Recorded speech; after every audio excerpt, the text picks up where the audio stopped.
Alguém começou a gravação. Está prestes a iniciar. Breno, Adailson, Kese, eu.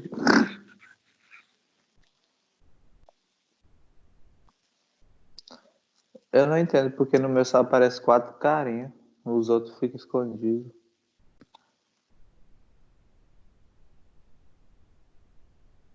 Ela tá voltando. Espécie de poder constituinte. Oi, vocês estão me escutando agora? Voltou? Sim. Não sei, professor. Continue, por favor. Acompanhando o programa aqui. Pessoal, então vamos retomar aí. Vou voltar um pouquinho, que acho que cortou aqui no 22. Deixa eu voltar aqui. Acho que a gente estava aqui, né? Na mutabilidade da Constituição. Até onde? Vocês conseguiram ver esse do poder constituinte, a divisão? Não. Lá. Não? Tava naquela divisão de poderes. Não tem aquele. Eu tirei print, moço. É isso. Não, isso. Ah, tá. Então, aqui são as divisões dos princípios. Como que é que a gente pode organizar mentalmente os princípios que a gente tem aí no artigo 4º da Constituição Federal? Então, esses princípios que nos regem, né, no caso, as relações em relação aos outros países, essas relações internacionais, a gente pode dividir eles em ligados à pessoa, ligados à independência do nosso país em relação a outros estados federados, e ligados à paz também. O que é que cada princípio rege? Então, esses ligados à pessoa humana, né, nós já tínhamos falado, repúdio ao terrorismo e ao racismo, concessão de asilo político, né, essa proteção da pessoa, mesmo sendo internacional, prevalência dos direitos humanos de qualquer forma. Então, mesmo que a pessoa não seja aqui do nosso país, mas ela esteja aqui momentaneamente, nós temos que defender essa proteção aos direitos humanos internamente ou externamente também. A gente tem que buscar, né, princípio é basilar para a nossa proteção, ou seja, além de ser um fundamento para nós, que nós temos que andar conforme esses princípios, ele também é um objetivo a ser alcançado. E ligados à independência nacional, nós podemos dividir aí entre os princípios da cooperação dos povos, né, para progresso da humanidade, então todos os esforços, igual a gente estava falando, essa busca de um remédio para o coronavírus, ou mesmo uma vacina, né, está tendo uma cooperação de todos os países aí, né, que tem esse know-how para poder buscar esse tipo de medicação, né, uma cooperação internacional para a busca de um bem comum. Autodeterminação dos povos, né, onde busca aí também cada um com a sua independência, proteção, mas também sem ferir o direito internacional do outro. Não intervenção também de qualquer forma, seja interna ou externa, igual antigamente, igual eu estava falando, que tinha os vikings, né, que ia tomando conta de todos os outros países e pegando para si as terras e as formas econômicas e pessoas daquela localidade. Isso não acontece mais. Por quê? Porque temos um pacto, né, internacional de não intervenção. Então, se aquele Estado ele tem um povo, ele tem um território, ele tem o seu respeito, né, internacional, ele não pode ser adentrado. Por quê? Porque ele é um ser independente. Igualdade entre os estados. Então, mesmo sendo um mais rico ou um mais pobre internamente, o estado ou um município, ou mesmo de forma internacional, um país em detrimento do outro, todos eles têm que ter um direito à igualdade e proteção. Não intervenção interna e externa, né? A gente já falou, e independência nacional. Nosso país, a gente tem que ter independência para poder gerir o regramento interno e também o respeito ao pacto internacional também. Então, esses todos que eu falei agora são ligados à independência nacional. E ligados à paz, nós temos dois: solução pacífica dos conflitos, ou seja, a busca constantemente, né, incessante por paz, por solução dos conflitos, seja de maneira interna ou em relação aos outros países também, e defesa da paz. Então, nós temos que buscar, né, e defender a paz em qualquer forma, seja internamente, no nosso município, no nosso estado, na nossa federação e de maneira internacional, inclusive protegendo, né, as nossas fronteiras em relação aos outros países. Então, é só uma divisão aí dos mesmos princípios que estão previstos aí no artigo 4º, mas de uma forma mais didática para poder vocês conseguirem assimilar esses princípios aqui, que é o fundamento dessa unidade 1.2. E, de maneira internacional, eu trouxe para vocês aí o artigo 4º, tem um parágrafo, que é o parágrafo único, né, do artigo 4º, ele prevê aqui a integração econômica da América Latina, de maneira política, social, cultural e econômica, ou seja, os países da América Latina, eles se juntaram, né, para poder fazer um pacto, o Pacto do Mercosul. Então, é uma proteção para poder ter menos alíquota em relação à importação e exportação para produtos entre esses países, para poder ter um incentivo social também, ou seja, você pode ir para um país do Mercosul com um incentivo. Então, tudo isso é para facilitar o acesso em relação a esses países que se entregaram para uma busca do meio em comum. Então, essas nações, elas se uniram, né, com uma forma de pensamento em conjunto para desenvolver, né, todas essas formas em relação a esses países. Eles têm aí, né, uma conjunção de pensamentos para poder ter um desenvolvimento econômico, político, social e cultural. Na seção 1.3, nós passamos, então, aqui para prever a forma que nós podemos mudar a Constituição Federal. Constituição Federal, ela não é imutável. Existem partes, como as cláusulas pétreas, previstas no artigo 60, parágrafo 4º, que elas são mais difíceis de mudar, ou seja, elas não vão ser mudadas, né, a qualquer forma. Toda Constituição, ela tem um regramento muito rígido para poder ter essa mutação, essa mudança. Tanto que a gente não pode tirar um pedacinho só de um artigo, de um parágrafo, a gente tem que retirar ele inteiro. Então, se você quiser mudar uma palavra num parágrafo, vamos supor, ou numa linha, você não pode simplesmente riscar aquela palavra, você tem que retirar ele todo, nem que você escreva tudo novamente com alteração, mas você tem que retirar, extirpar todo aquele. Ah, professora, por que é que às vezes a gente abre a lei e está lá toda riscada e depois tem o outro parágrafo que está vigendo? Por que é que não tira de uma vez?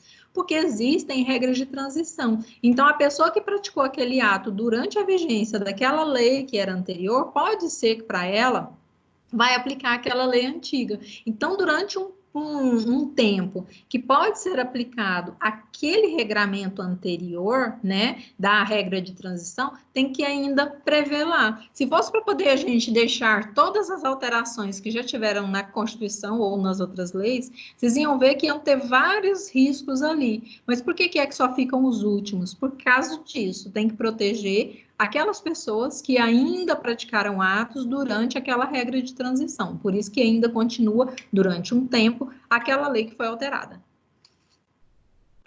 Se você entrar pelo site do Senado, inclusive, vai aparecer lá, alterado pela emenda, tá alterado pela lei tal, alterado pela regra não sei o quê. Então, vai estar descrito, inclusive, qual que foi a alteração. Se você clicar nela, ela geralmente fica em azul, você vai clicar e vai só para aquela parte que fez a mudança. Mas aí, para facilitar o entendimento, porque ali só ficam os lugares que foram alterados, ela vem para a lei nova, riscado o que foi alterado e mantendo-se a lei nova. Então, o que tem que entender é que a Constituição Federal ela é rígida, então ela não pode ser mudada de qualquer maneira, ela tem uma previsão nela própria, como que vai ser essa alteração, prevendo que novas normas, né, uma nova total, ou uma alteração do que já existe, ela só vai ser feita conforme o regramento que está previsto na própria Constituição. Então, tem que ser obedecida. Por quê? Porque a Constituição Federal, ela é suprema, então ela não pode ser alterada de qualquer forma. E o Constituinte aí, ele teve uma previsão inicial de duas formas. Ele tem o Constituinte, Poder Constituinte Originário, que é aquele que primeiro fez a Constituição Federal, e o outro, que é o reformador, que ele vai vir para trazer algumas alterações necessárias. Nossa sociedade, ela está em constante mudança. Então, às vezes, uma regra que foi feita lá na Constituição Federal, na época de 88, você vê há mais de 20 anos atrás, às vezes ela não tem a mesma aplicação, porque a sociedade é de uma forma, agora é de outra. Então, às vezes, a sociedade necessita dessa mudança de regra. Então, algumas podem ser alteradas de maneira mais fácil, outras vai ser de uma maneira muito rígida, de uma forma bem específica. E aí a gente vai ver o que pode ser alterado, a forma que é alterado e as que não podem ser alteradas, ou que seria mais difícil essa mudança. Então, aqui eu trouxe para vocês como que é dividido o poder constituinte. Ele é dividido em originário, que também é subdividido em fundacional ou histórico, que a gente vai ver as características de cada um, ou pós-fundacional ou revolucionário. E o poder constituinte derivado, que é aquele que vem depois, que ele pode trazer uma reforma, poder constituinte derivado reformador, pode rever uma lei também, poder constituinte derivado revisor, e o poder decorrente, que a gente vai ver também quais são as características de cada um.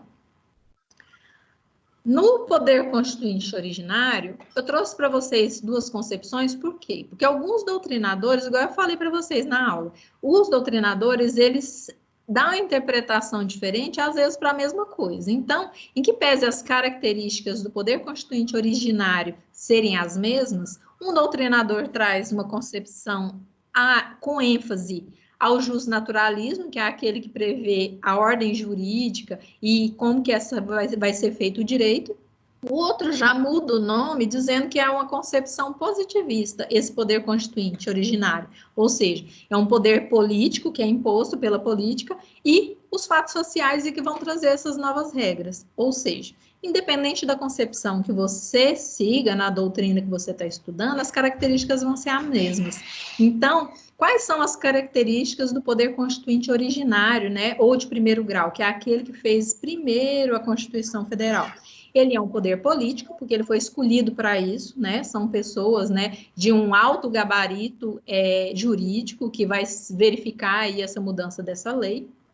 Ele é chamado de inicial originário, né? Já diz o nome, ou seja, ele é que vai fazer essa primeira Constituição Federal. Ilimitado, porque ele pode mudar tudo, ele pode fazer uma nova Constituição do zero, mudar todas as regras. Autônomo, porque ele não depende, não obedece a nenhum outro regramento, porque ele vai refazer o regramento, ou seja, ele pode ter independência do jeito que ele quiser. E incondicionado, ou seja, ele não é limitado por nenhuma outra regra que está prevista em outra coisa. Ele é a lei. Então, pessoal, tira o áudio, por favor, para não atrapalhar a explicação. Agradeço. Vamos aqui, então. As diferenças entre o poder constituinte originário fundacional ou histórico e pós-fundacional ou revolucionário. Então, eu trouxe para vocês quais que são cada uma das constituições que é integrada em cada um. Aqui, vou até pegar aqui para vocês verem. Quando a gente pega aquela tabelinha das constituições, a gente vê que o primeiro aqui, 1824, foi a primeira constituição que foi feita no Brasil. Então, ele é chamado de fundacional histórico porque ele é o primeiro que fez. Antes disso, não existia constituição para nós. Então, ele é o único que é chamado fundacional histórico. Essa primeira Constituição Federal é chamada a inicial, a originária, ou seja, fundacional histórico, porque ela veio, né, a regrar, existir para nós a Constituição Federal.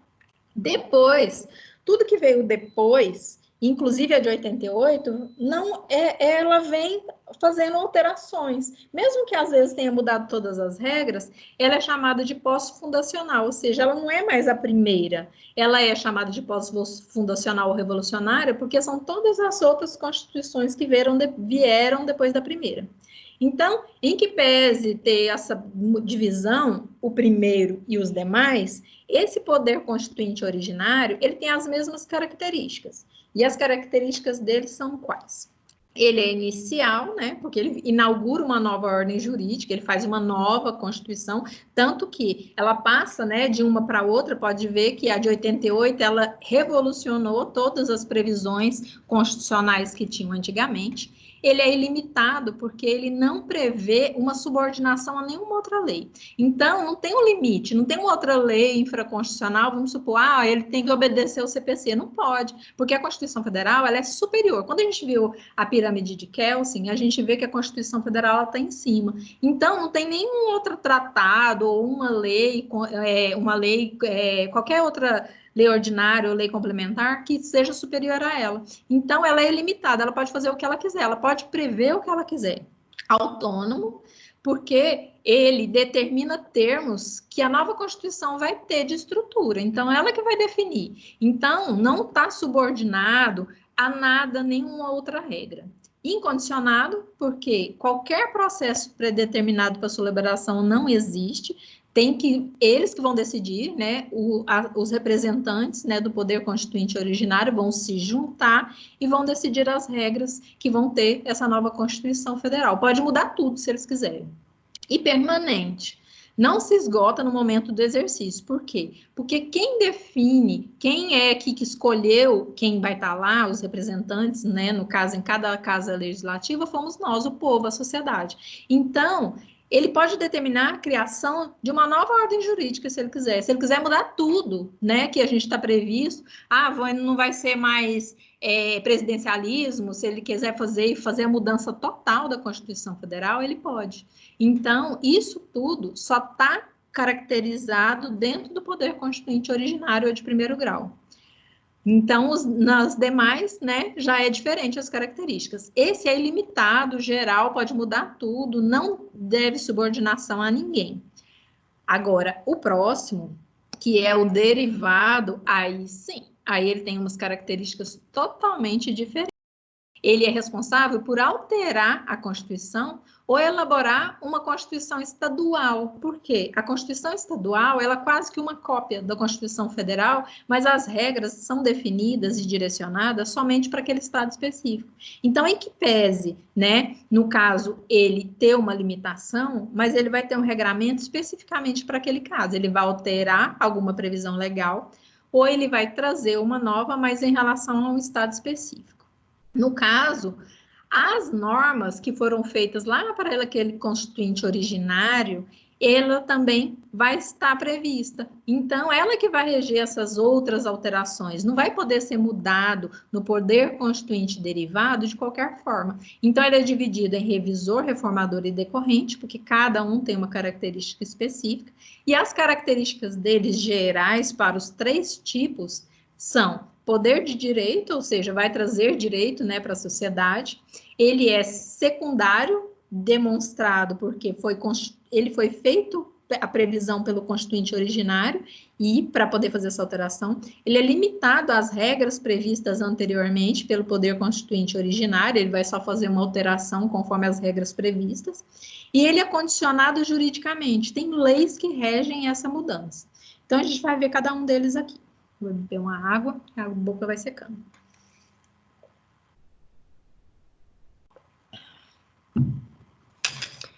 Aqui no poder constituinte derivado, ele é dividido em três formas, então. Revisor, né? Poder constituinte, que nos termos do artigo 3º do Ato de Disposição Constitucional Transitória, norma considerada exaurida, vou até ler para vocês aqui, modificou a Constituição Federal por revisão constitucional através de 5 anos após a promulgação. Vou ler aqui para vocês. É o artigo 3º do ADCT.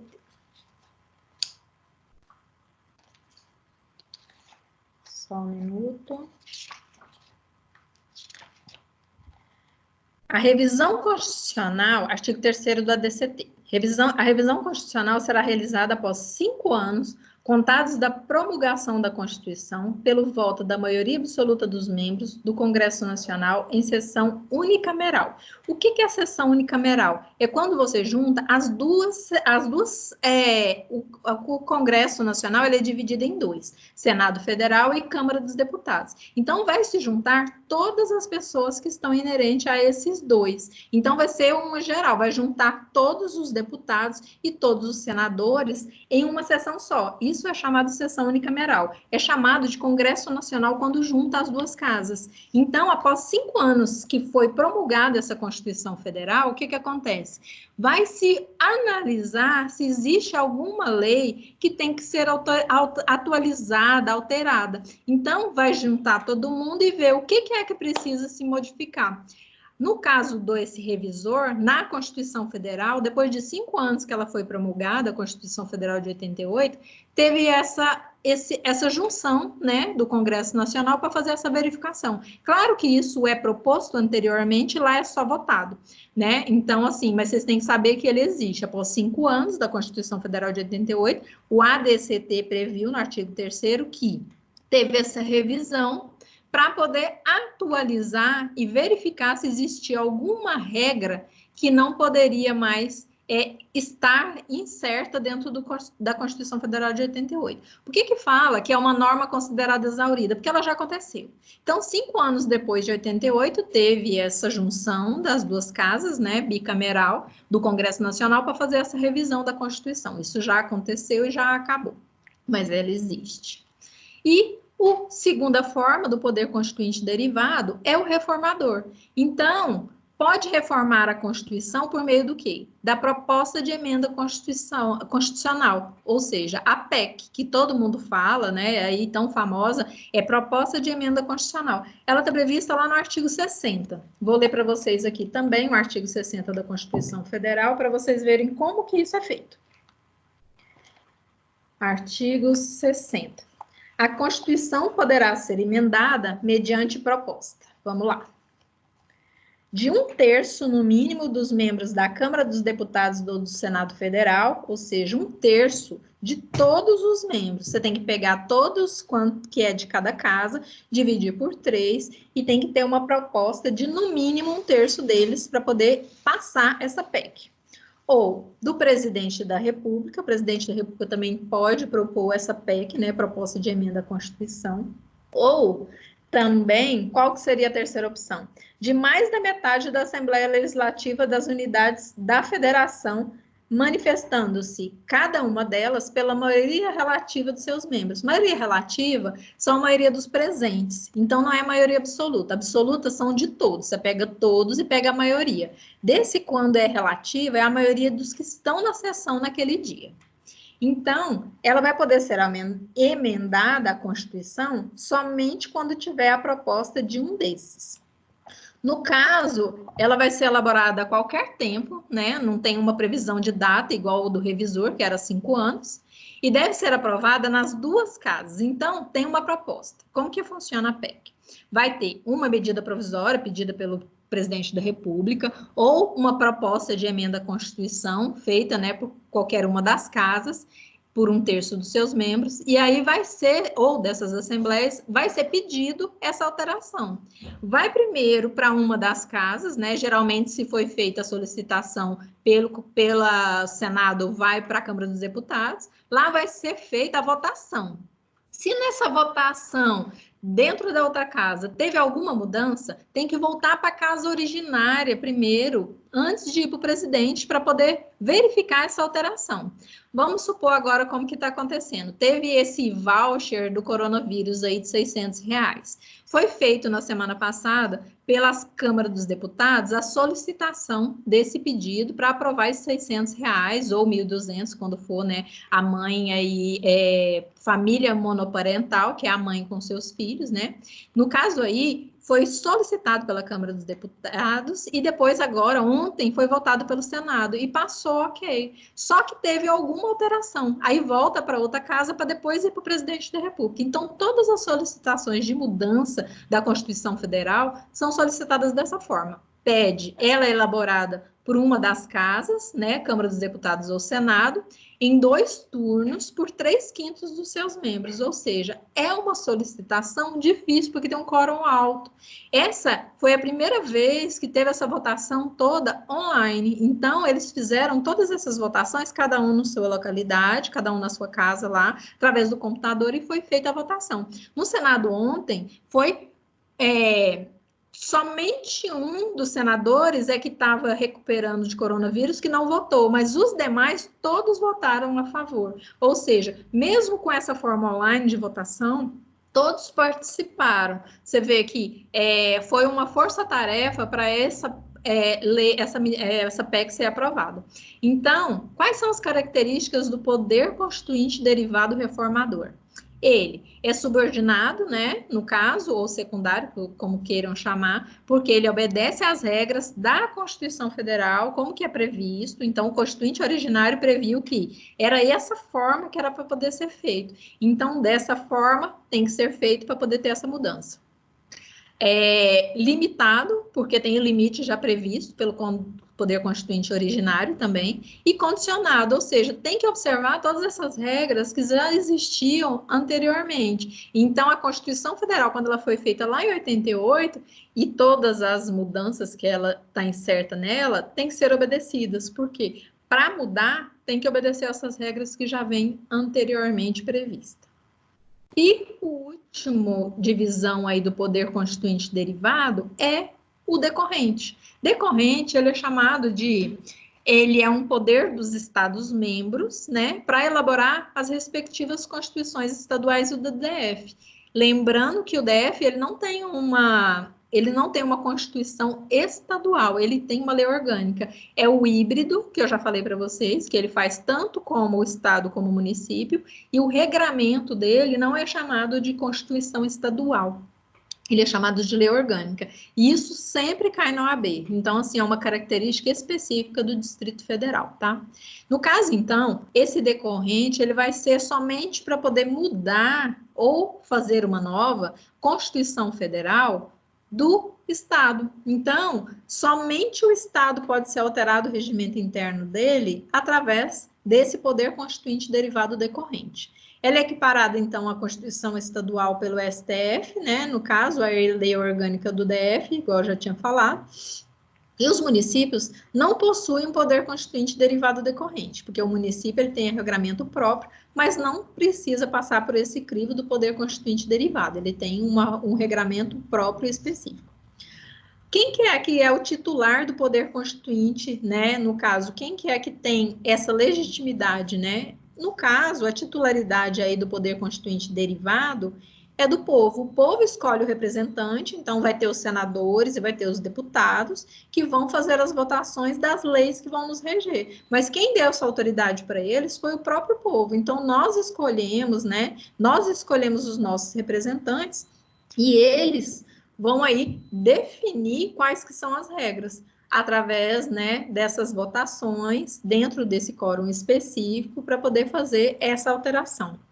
A legitimidade aí do poder constituinte é de quem? Da Assembleia Nacional Constituinte. No caso, então, nós temos uma Constituição democrática. Quem que é que tem a soberania aí é nós, a sociedade. Então, a soberania popular, ela se aplica nesse caso. Nós decidimos, através dos representantes, né, de quem que é que a gente entende que tem a melhor proposta, e essas alterações vão ser feitas conforme, né, isso, as necessidades. E também ela pode ser exercida, esse poder constituinte derivado por outorga, ou seja, a autorização, nos casos em que dispensa a participação popular. Em alguns, a participação popular, vamos supor, não vai ter um plebiscito, não vai ter um referendo, não vai ter um chamamento público. Algumas têm, é necessário, vamos supor, alguma alteração de energia elétrica. Foi feito, né, um levantamento para poder todo mundo participar. Não sei se vocês tiveram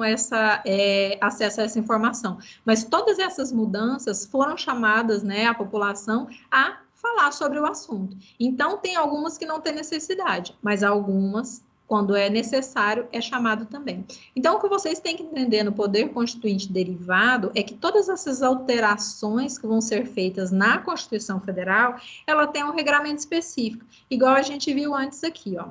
Principalmente a que mais ocorre aqui é o reformador, porque no caso aqui da decorrente é somente para os estados, então a característica específica de cada um nem sempre, né, vai acontecer. Agora, o reformador, que é o mais importante, que muda a Constituição Federal, então o que vai ser feito vai ser elaborada a qualquer tempo, então não tem um tempo específico, é aprovada nas duas casas do Congresso Nacional. Então, se começou na Câmara dos Deputados, foi para o Senado, teve alteração, vai mudar, vai voltar para a Câmara dos Deputados novamente. Então, 2 turnos do quê? Por que é 2 turnos? Porque tem que passar por uma casa e pela outra, que é o Congresso Nacional dividido em 2 casas. Por isso que lá em Brasília, quando você vê, tem 2 pratos, né, um para cima e um para baixo. Um representa o Congresso, né, que é chamando o povo, e o outro é o povo em si, que é, no caso, né, nós que temos o poder.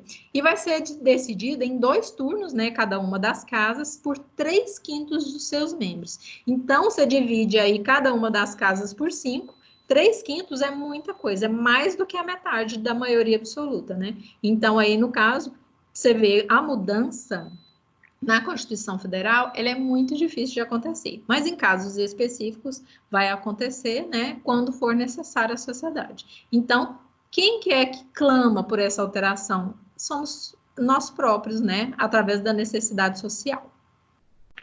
Então, a norma jurídica, a lei, né, o nosso regramento, o que é que está incerto? Tanto na nossa Constituição, como em todos os nossos códigos, o Código de Processo Civil, leis trabalhistas, Código Tributário, Código Penal, Código Civil, todas as nossas regras é o quê? É uma interpretação, né, no caso, do texto legislado. Às vezes faz uma lei, um artigo, um parágrafo, prevendo uma situação, só que conforme vai se passando o tempo, a sociedade clama por uma interpretação diferente. Pode ser que, com o tempo, essa mudança de entendimento, tanto dos tribunais como da necessidade social, possa mudar esse entendimento. Por isso é que, às vezes, se fala que a decisão dos tribunais superiores também pode alterar essa interpretação. Por quê? Vamos supor, eu tenho uma lei que está ferindo, uma lei ordinária que está ferindo uma previsão constitucional. Ela vai ser decidida pela inconstitucionalidade.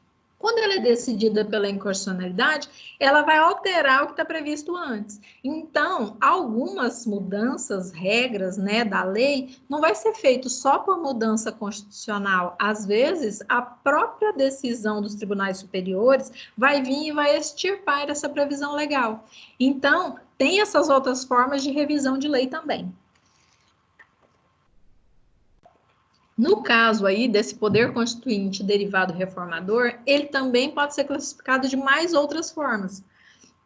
Tem a revisão formal, que é essa que a gente viu, que tem a emenda constitucional, reforma constitucional, que altera a forma que está prevista aqui na nossa Constituição Federal. Então, você vai pegar aqui, vai riscar uma previsão da Constituição e vai botar uma outra. Ou uma revisão informal, que é chamada dessa mutação constitucional, ou seja, eu altero a interpretação. E aí, quem altera essa interpretação é o próprio STF. Então, o Supremo, né, Tribunal Federal, ele vai prever um regramento novo, que não estava previsto antes, porque a sociedade solicita. Vamos supor, eu botei aqui para vocês um ADI do número 4277, quando previu a união homoafetiva. Então, antes, a lei previa o quê? A união de um homem e uma mulher, né? Que seria a família. Nesse caso, a sociedade solicitou uma interpretação diferente. Chegou no Senado e foi decidido, através dessa ADI, que a união homoafetiva também é válida, é aceita. Então, hoje pode, né, união do mesmo casal ir no cartório fazer um casamento. Por quê? Porque é previsto a mudança constitucional através dessa mutação constitucional por interpretação. Mudou-se a interpretação, não foi lá e tirou, né, a previsão legal da união da família, mas incluiu uma interpretação nova, ou seja, a união homoafetiva também é prevista como uma família. Então, inclusive, assim, todas as alterações sociais com o desenvolvimento da sociedade, elas são necessárias de acontecer. Então, uma coisa que era prevista antigamente, hoje já não é tão aceito. Às vezes, tem previsão numa lei que inclusive, fere direitos adquiridos. Então, isso, com o tempo, ela vai ser mudada. Então, essa interpretação do STF também tem esse poder de alterar a Constituição Federal sem vir aqui e fazer a retirada. Então, ela não veio na Constituição Federal e retirou, mas ela tem uma interpretação diferente. Então, tem um regramento específico que prevê que, no caso, né, dessa união homoafetiva, também pode mudar a interpretação da Constituição Federal. Então, não é somente essa votação do Congresso Nacional que muda, né? E depois dessa votação do Congresso, inclusive, voltando aqui nesse anterior, o que tem que ficar especificada é que depois que passa em cada um dessas casas, né, em 2 turnos por 3/5, ainda tem que passar pelo crivo da autorização, né, que é chamado aí do presidente da República. Então, ele vai validar ou invalidar um pedido. A lei foi votada, vamos supor, a mudança da Constituição Federal foi aceita na Câmara dos Deputados, foi aceita no Senado Federal, mas chegou lá para o presidente, ele não autorizou. E aí? Nós temos como fazer essa autorização direto pelo Congresso Nacional, mas são casos muito específicos. Então, assim, quando vocês estiverem vendo constitucional específico, vocês vão ver que tem essa possibilidade. Agora, o que é importante para nós é vocês saberem que pode mudar sim, em casos específicos, mas que como a Constituição nossa é rígida, ela só vai ser mudada dessa forma, prevendo que vai ser elaborado por cada uma das casas, né? Passa pela outra em votação de 2 turnos por 3/5 dos seus membros e ainda tem que ter o aval do presidente da República. Isso vai ser publicado e vai passar a valer mudando a previsão antiga. Tudo obedecendo às previsões do Constituinte originário lá, que a gente viu que fez primeiro a Constituição. Então, todas as regras de alteração agora existentes na Constituição Federal de 88 têm que obedecer àquelas regras que foram feitas lá pelo Constituinte originário lá, né, previstas pelo Constituinte originário que fez a Constituição Federal de 88. Voltando aqui, então, tem uma revisão informal também, que vocês têm que saber, mas ainda a gente não vai aprofundar, porque isso aqui é só teoria geral. Tem ainda uma revisão informal, que é através da manifestação do poder constituinte difuso. Que isso aqui é uma matéria mais aprofundada, mas é mais uma opção de revisão que a gente, vocês têm que saber que existe, mas ela não vai ser cobrada agora, tá? Então, revisão formal muda direto na Constituição Federal alterando. Revisão informal é aquela mudança de interpretação através da decisão dos tribunais superiores. Então, essa mutação constitucional também tem outros estudos, né, de hermenêutica. Eu já falei para vocês que hermenêutica é uma forma de interpretação. Então, é como que a gente estuda aí a Constituição Federal.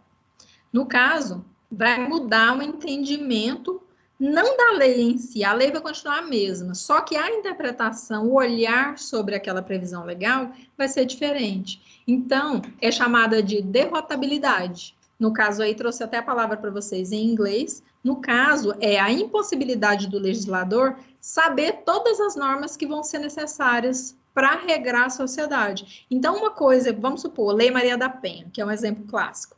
Antigamente, quando foi feita a Constituição Federal de 88, ou mesmo o Código Civil, que ele é de 2002, ele não tinha essa previsão específica da proteção da mulher dentro do lar. Não existia essa previsão. Com o tempo, foi tão necessário que ela já teve a Lei Maria da Penha e, inclusive, as alterações específicas depois dela. Então, teve essa mutação de entendimento, mas sem antes ter nenhum tipo de previsão, mas ela afeta a todas as outras normas, ou seja, a mulher ela tem a proteção, né, dentro do seu lar em relação a todas as outras leis. Então, a Constituição Federal vai ter que proteger em que pese não está escrito lá, a Código Civil tem que proteger a mulher também no âmbito familiar, em que pese não está essa regra específica lá. Então, todas essas leis, alterações e previsões da Lei Maria da Penha vão e se sobrepõem às outras leis. Então, alguns acontecimentos que não tinha no mundo social nessa época, que ninguém tinha esse olhar de legislador sobre essa lei, passam a existir. Trouxe um exemplo aqui para vocês. O legislador infraconstitucional previu o artigo 124 e 126 do Código Penal, que o aborto provocado é crime, ou seja, não podia abortar de jeito nenhum. O STF, porém, no ato de disposição ADPF, aqui, 54 do DF, entendeu que não deve ser tipificado o crime de aborto para feto anencefalo, ou seja, se a mulher fez o ultrassom e previu que se o feto não vai sobreviver, ela tem direito a retirar esse feto antes do parto.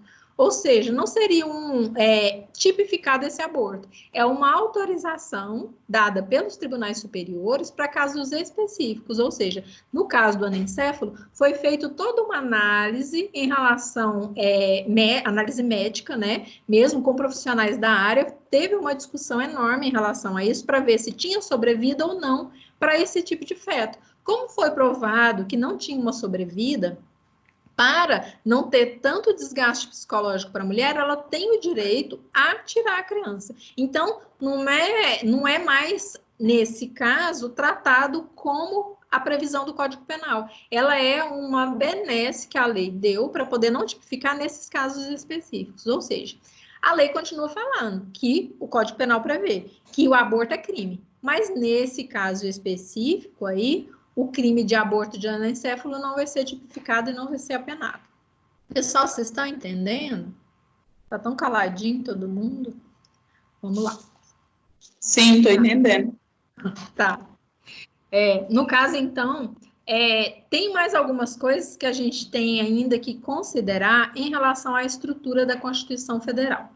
Nós temos aqui o preâmbulo, que eu acho maravilhoso, na verdade é um show o preâmbulo da nossa Constituição. Nós vimos aí do artigo 1º até o artigo 4º, o artigo 5º é aquele bem extenso que a gente vai ver posteriormente, mas o preâmbulo da Constituição Federal, ele é apaixonante. Vamos lá. Preâmbulo da Constituição Federal da República, Constituição da República Federativa do Brasil. Nós, representantes do povo brasileiro, reunidos na Assembleia Nacional Constituinte para instituir um Estado democrático, destinado a assegurar o exercício dos direitos sociais e individuais, a liberdade, a segurança, o bem-estar, o desenvolvimento, a igualdade e a justiça como valores supremos de uma sociedade fraterna, pluralista e sem preconceitos, fundada na harmonia social e comprometida na ordem interna e internacional, com a solução pacífica das controvérsias, promulgamos, sobre a proteção de Deus, a seguinte Constituição da República Federativa do Brasil, ou seja, um show, né? Ele fala tudo junto, protegendo a gente em relação ao direito internacional, mas trazendo, inclusive, a proteção de Deus para essa Constituição Federal. Em que pese o Brasil ser um país laico, né, onde cada um pode ter a sua religião, tem liberdade de culto, né, você pode, né, decidir o que é que você vai seguir, a proteção de Deus foi colocada aqui. Então, já teve muita discussão em relação a esse preâmbulo, se deveria ser tirada a proteção de Deus daqui, ou se não estava muito extenso esse preâmbulo, mas foi mantido, né? E no caso aí, a proteção de Deus sempre é muito bem-vinda, claro, né? Independente da religião. Então, opa, saiu aqui. Então, o que vocês têm que entender aqui em relação a essa previsão do preâmbulo é o quê? Que ele traz regramento específico de proteção para nós como sociedade. Aqui, então, quem se reuniu para fazer a Constituição Federal iniciou ela representando o povo brasileiro, ou seja, pegou a sociedade, através de seus representantes, que se reuniram, né, na Assembleia Nacional Constituinte, onde foi uma reunião aí, né, gigante, inclusive no livro de vocês tem uma foto, né, dessa reunião, depois, né, dê uma olhada lá, para definir as questões que iam nos regrar, ou seja, retirou a nossa Constituição de 67, alterada pela emenda constitucional 1, e fez uma nova Constituição Federal. Para quê? Para trazer democracia, assegurar nossos direitos, né? Direito social, direito individual, nossa liberdade de ir e vir, liberdade de culto, liberdade de crença, liberdade de sexo, liberdade de tudo. Segurança, né? Segurança, proteção do Estado, né? Da sociedade. Bem-estar, buscar, né? O nosso objetivo de cada dia estar melhor e com nossos direitos adquiridos. Desenvolver, né? Desenvolvimento da sociedade. Igualdade de todos, ou seja, né? Não é porque um tem mais dinheiro do que o outro que ele vai ter mais benesses do que o outro. Perante a lei, nós somos iguais. E também em relação à igualdade, é importante a gente falar da desigualdade dos desiguais, porque nós somos iguais perante a lei até o nível da nossa desigualdade. Vamos supor, se a pessoa é um cadeirante, ela tem uma desigualdade de locomoção, ou seja, nós temos que ter a igualdade e dar o direito para esse desigual de ter acesso igual a nós. Então, por que o ônibus vai ter um acesso à cadeira de rodas? Por que é que um órgão público vai ter um acesso à cadeira de rodas? Porque você tem que dar a igualdade para as pessoas dentro da sua desigualdade, dentro do limite da desigualdade dela. Então, tudo tem que ser feito para todos, né, dentro das suas limitações, também ter acesso a tudo. Aqui também justiça, dizendo que todas essas características aí da Constituição Federal que nós vimos são valores supremos da sociedade. E essa sociedade nossa, as características dela, dita aqui pelo preâmbulo, é fraterna, ou seja, né, ela é uma comunhão de pessoas, pluralista, ou seja, cada um tem direito a seguir, né, a sua própria consciência e o seu próprio partido político, sem preconceitos, né? Tanto que o nosso artigo 5º traz vários direitos aí de não ter nenhuma imposição, nenhum preconceito, né? Independente do que for. Fundada em quê? Harmonia social, ou seja, todos têm que ser harmônicos, né? Independentes os nossos órgãos, mas tudo tem que trazer harmonia, buscar o desenvolvimento de todos em conjunto. E comprometida com o quê? Ordem interna e ordem internacional, ou seja, tem que fazer ao máximo, inclusive através de intervenção estadual e mesmo municipal, para trazer essa organização dentro de cada estado, dentro de cada localidade, e também trazer uma organização em relação aos outros países, ou seja, uma relação internacional. Agora, com o coronavírus, você vê que teve o fechamento das fronteiras aí, né? Limitação desse acesso de ir e vir. Por quê? Porque nós estamos protegendo não só os nossos internos, mas também essa proteção internacional, ou seja, cada um está limitando o acesso para quê? Para ter essa ordem interna guardada, mas também essa ordem internacional respeitada. Nós não vamos impor dentro de um outro país que fechou a fronteira que o nosso avião desça lá naquela localidade. Por quê? Porque cada um tem a sua organização social, a sua harmonia interna e externa, conforme a maneira que necessita. Também aqui no finalzinho, a solução pacífica dessas controvérsias, ou seja, tudo que for buscar para poder decidir em relação a algum ponto que está sendo discutido, que está desarmônico, buscar uma solução pacífica para poder descobrir uma forma harmônica para resolver a situação. Chama as pessoas, conversa, faz um tratado internacional ou faz uma decisão interna, mas para tudo, sob a proteção de Deus, buscar assegurar os direitos de todos nós, o povo brasileiro, dentro da Constituição da República Federativa do Brasil. Ou seja, um preâmbulo, né, é um pouquinho extenso, mas ele é maravilhoso, porque ele traz tudo de proteção em relação a nós como sociedade. Vamos passando aqui, então. Agora, aqui. O preâmbulo, ele, igual eu falei para vocês, todo doutrinador, ele dá ao filho o nome que quer. Então, alguns doutrinadores dão nomes diferentes para a mesma coisa. Então, ele é dividido aqui em algumas correntes para a interpretação do preâmbulo. Nós vamos ter a corrente aí que diz que a teoria política, ela é adotada pelo STF, no caso aí, né, o STF dita, né, que também esse é o regramento. Peraí, só um minutinho, que eu vou só dar uma pausa aqui.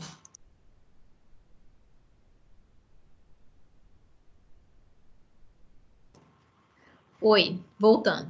Então, aqui, o preâmbulo da Constituição Federal, ele prevê, então, essas três correntes. Então, a que é unânime de aplicação aqui para nós é a teoria adotada pelo STF, que é a teoria política. O que ela nos diz? Ela considera que o preâmbulo da Constituição Federal é apenas um discurso político, uma carta de intenções do poder constituinte originário, dizendo o que nós temos de intenção em relação à nossa Constituição Federal. Ela é chamada de teoria da irrelevância. O STF adota essa teoria.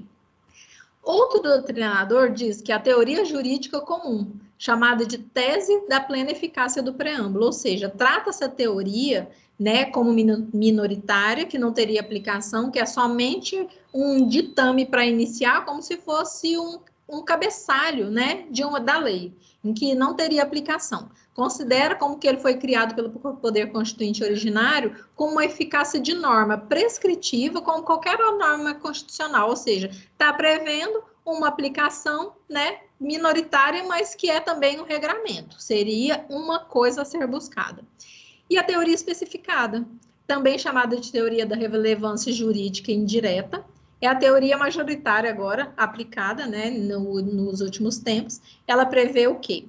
Que ele considera que o preâmbulo prevê tanto aqui a forma de Estado, né, no caso aí a federação, a forma de governo, a república, regime de governo, Estado democrático de direito, um Estado teísta, né, que no caso é de Deus, e omissão quanto à religião, ou seja, ele é laico, cada um tem o seu direito, liberdade de culto, de credo, mas ele busca nessa proteção de Deus, sendo assim uma fonte de interpretação das normas da Constituição Federal. Por quê? Porque todas essas características do Estado, governo, regime, eles estão previstos como cláusulas pétreas, lá no artigo 60, parágrafo 4º, ou seja, eles têm que ser protegidos. Tanto que a alteração desses tipos é muito, quase que impossível, ou seja, somente com uma questão muito primordial para poder ter essa alteração. E como o preâmbulo repete essas previsões, né, Estado democrático, né, no caso aqui, os direitos sociais, então tudo isso tem que ser previsto como norma.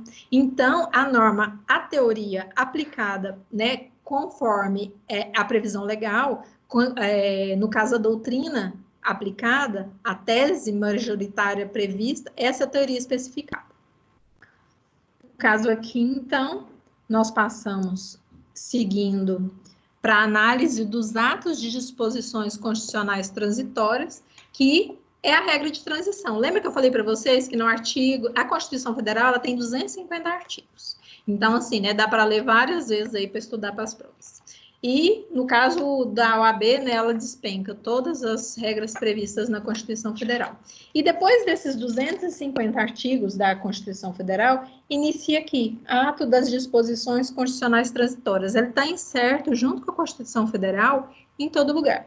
Então, todas as regras de transição, né, eu estava falando para vocês em relação ao CPC, quando teve o CPC de 73 para mudar para 2015, algumas regras, algumas práticas de atos, elas estavam descritas, foram praticadas durante a regra de transição. Então, em determinado caso aplicava o CPC de 73, e em determinado caso aplicava o CPC de 2015. Por isso que essa regra fica descrita as duas.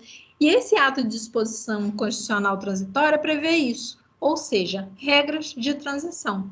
Eles são considerados normas constitucionais, porque vem junto aí com a Constituição Federal, foi norma de transição para a Constituição Federal de 88, como que ia se dar essa mudança em 88 da Constituição de 69, né, de 67, como queiram, para a de 88, mas de uma forma de não ferir o direito de quem praticou o ato antes e quem praticou o ato depois. Então, todas essas normas do ADCT, ela tem uma eficácia de norma. Ela continua valendo, tem aplicação da mesma forma. É considerada uma prescrição de conduta, ou seja, como que eu vou agir durante essa fase? Eu vou agir conforme o ADCT me diz. Então, se eu pratiquei um ato com essa mudança legislativa agora, igual a Justiça do Trabalho, teve várias mudanças aí, como que eu vou aplicar? O ADCT vai me dizer, se é um ato que praticou agora, depois vai prevalecer a lei nova. Se foi antes, vai aplicar a lei anterior. Exceto naqueles casos que já produziram efeitos, ou seja, se a lei já foi praticada, já exauriu, já acabou, não tem mais nada para poder trazer de novidade, não vai ser aplicado o ADCT. Agora, se caso tem uma lei nova, uma alteração, todos os novos vai pegar essa regra de transição ou a regra nova. Então, no caso do exercício do poder constituinte derivado revisor, no artigo 3º da DCT, que a gente vai ver agora, elas são chamadas de normas exauridas. A gente já leu, falando que depois de 5 anos da Constituição Federal, ia ter uma verificação para se a lei estava realmente, né, ter alguma aplicação, no caso aqui. A revisão constitucional, artigo 3º da DCT. A revisão constitucional será realizada após 5 anos, contados da promulgação da Constituição Federal de 88, pelo voto da maioria absoluta dos membros do Congresso Nacional, as 2 casas, em sessão unicameral. Então, isso já acabou. Essa lei aqui, ela já acabou porque ela já foi praticada 5 anos após a Constituição Federal, ou seja, ela já exauriu, não aplica-se mais. O restante, todas elas prescrevem uma conduta. Tudo que for praticado durante uma transição de lei, agora que está tendo tantas mudanças, né, vai valer a regra de agora. No caso aqui, a regra de transição da SADCT, ele foi editado, então, para regular a situação que iriam existir durante a promulgação da Constituição Federal de 88, né? No caso aí, teve uma necessidade dessa nova ordem jurídica, foi mudada todo o teor da Constituição Federal de 88, tanto que ela é chamada de Constituição Federal Cidadã, né? Ela prevê aí todas essas formas necessárias para isso, editando normas que estão fora do texto da Constituição Federal também. No caso, o Constituinte originário definiu todas essas transições e possui o mesmo status de Constituição, ou seja, ela vem junto, não está dentro, incerto dentro da Constituição Federal, mas ela tem a mesma aplicação da norma. Caso seja necessário, vai ser aplicado como Constituição Federal. O artigo 19 da DCT, eu trouxe para vocês, ele é bem importante. Os servidores públicos federais, estaduais, distritais e municipais que tiverem ingressado no serviço público há mais de 5 anos, continuados da data da promulgação da Constituição Federal de 88, que não tenham sido admitidos por concurso, são considerados estáveis após essa data, somente por concurso público. O que aconteceu? Quando a Constituição Federal de 88 foi promulgada, existiam vários servidores públicos que praticavam o seu serviço normalmente, só que eles não tinham entrado no serviço público através de concurso. Então, para não ferir o direito dessas pessoas, até porque nós precisávamos, da época, do serviço continuar sendo desenvolvido, todas as pessoas que tinham mais de 5 anos de serviço público efetivo, eles foram considerados como se tivesse feito o concurso, ou seja, uma regra de transição para não ferir o direito daquelas pessoas. Então, a DCT é tão importante que ele previu, no artigo 19, que todos aqueles servidores que já eram servidores há mais de 5 anos, foram admitidos como se tivesse feito concurso. A partir da Constituição Federal de 88, para ser concursado, exceto, claro, os cargos comissionados ou de chefia, eles somente podem ingressar no concurso público, no serviço público, através de concurso. Ou seja, é uma regra nova que a Constituição Federal trouxe. Mas, para não ferir o direito anterior, foi-se previsto isso. Ou seja, servidores públicos que já trabalhavam não iam perder o seu emprego. Então, muito importante a DCT. Pessoal, só mais uns minutinhos, a gente está acabando. No caso aqui, o poder constituinte originário, ele era inicial, autônomo, ilimitado, incondicionado e permanente, ou seja, ele podia tudo. E trouxe regras para o derivado, ou seja, o outro que veio depois fazer essas alterações, ele tem que sempre se manter dentro das regras previstas por esse originário. Não possuía limitações, né, esse originário, ou nem condições prévias, ele podia criar uma nova Constituição, fazer tudo do zero, tanto que a Constituição Federal de 88 tem várias previsões que sequer foram cogitadas na Constituição Federal anteriores. Só que o legislador constituinte originário optou por especificar um núcleo que é imutável, ele é rígido, ou seja, as cláusulas pétreas previstas no artigo 60, parágrafo 4º, não são mutáveis. É um critério muito rígido, não pode ser mudado. Ou seja, forma federativa de Estado, separação dos poderes e o voto direto, secreto, universal e periódico não pode ser mudado. Também os direitos e garantias fundamentais. Então, o artigo 60, parágrafo 4º, que a gente já leu hoje, tudo aquilo que está previsto lá não pode ser mudado. Então, não vai poder mudar de presidencialismo para parlamentarismo, porque, no caso, seria uma forma muito rígida de mudança, ou teria que fazer uma nova Constituição Federal. Eu não posso tirar a separação dos poderes em poder executivo, judiciário e legislativo. Eu não posso tirar o voto secreto, o voto direto, a possibilidade das pessoas de votarem, que pese o voto ser uma exigência, uma obrigação, né, aos maiores de 18 e menores de 60 anos, a partir disso, eu não posso retirar esse direito que as pessoas têm. Então, todos os direitos e garantias fundamentais das pessoas também são considerados cláusulas pétreas e têm que ser obedecido e verificado em qualquer tipo de alteração da legislação. Então, essas cláusulas pétreas aí que a gente viu no artigo 60, parágrafo 4º, ele é uma limitação material, não posso reformar, né, mesmo que eu tenha a intenção, porque essas cláusulas pétreas, elas têm que ser obedecidas, não podem ser mudadas, né, de forma alguma. E são dispositivos que não podem ser alterados nem por meio de emenda constitucional. Pode mudar? Pode, mas só em casos específicos, necessários, e não vai ser através de emenda constitucional. No capítulo de vocês tem essa previsão, essa possibilidade, essa pergunta, falando se poderia ou não, através de emenda constitucional, ter alteração, né, de presidencialismo para parlamentarismo. Então, através de emenda constitucional, não pode de forma alguma.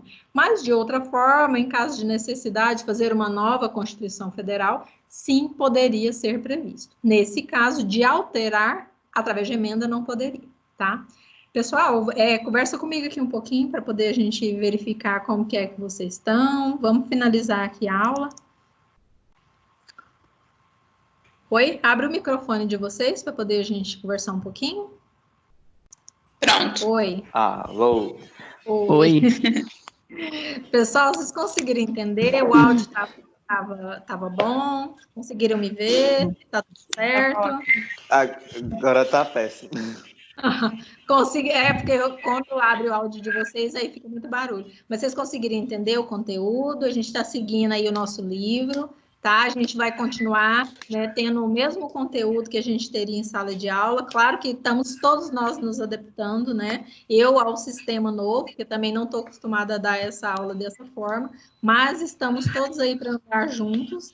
Contem comigo, que precisar aí de, às vezes, professor, eu estou com dúvida nisso, manda para o representante, ele me manda. Se precisar de mais material de apoio também, eu encaminho para vocês. Mas, assim, vamos o máximo possível aí tentar nos alinhar, né, dentro do conteúdo, tá? Oi. Tá bom. Oi. Tá bom. Nós terminamos, então, hoje foi até mais rápido, né? Mais 2 capítulos aí do livro. Então, nós vamos caminhar bem. Na próxima aula aí a gente vai seguindo. Vou tentar mandar o slide para vocês antes, para poder vocês terem mais facilidade de acompanhar. Mas esse aqui eu vou mandar também, tá bom? Ok, obrigado, Tá professora. bom. Ficaram com alguma dúvida do conteúdo? Ok. Não. Não, tá. É bem Por tranquilo, enquanto, né? não. Então, Constituição é apaixonante mesmo, muito bom. Essa matéria é muito boa. E sempre cai nas provas de qualquer concurso. Então, assim, você fala, estou no primeiro período, não vou precisar. Vai precisar sim, é muito importante, viu, pessoal? Deixa eu abrir aqui de volta o meu... Ah, tá, agora estou me vendo. É que eu estava ainda no slide, né?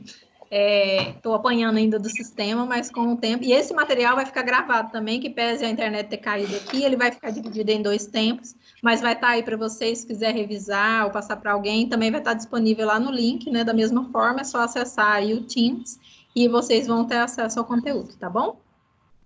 Quanto aos trabalhos, eu recebi os trabalhos, recebi as audiências de quem fez. Quem quiser ainda completar, fazer a audiência online, eu vou receber a audiência online. O trabalho eu vou receber com uma nota menor, mas vou receber também, porque já passou do prazo, né?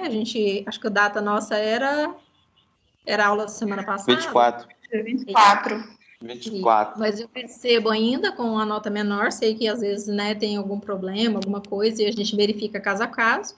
E mandem também o nome de vocês toda vez que a gente estiver na aula online. Eu não estou conseguindo ver aqui quantas pessoas que estão online. Alguém consegue verificar? São 10 pessoas. 10? Sim. Ok. É nesse cantinho. Então, assim... É Oi? nesse bonequinho aqui, ó. É no nesse- bonequinho aqui, que tem 2 pessoas. 11. Ele tem a lista. Tá, certo. Então vai me ajudando aqui. Cristiane, Breno. Ok. Então, Aprendi agora também. Tá ótimo. Vou tirar só uma foto aqui para poder a gente mandar. Aparece aí para poder tirar uma foto para mandar lá para a coordenação, que a gente tem que mostrar lá.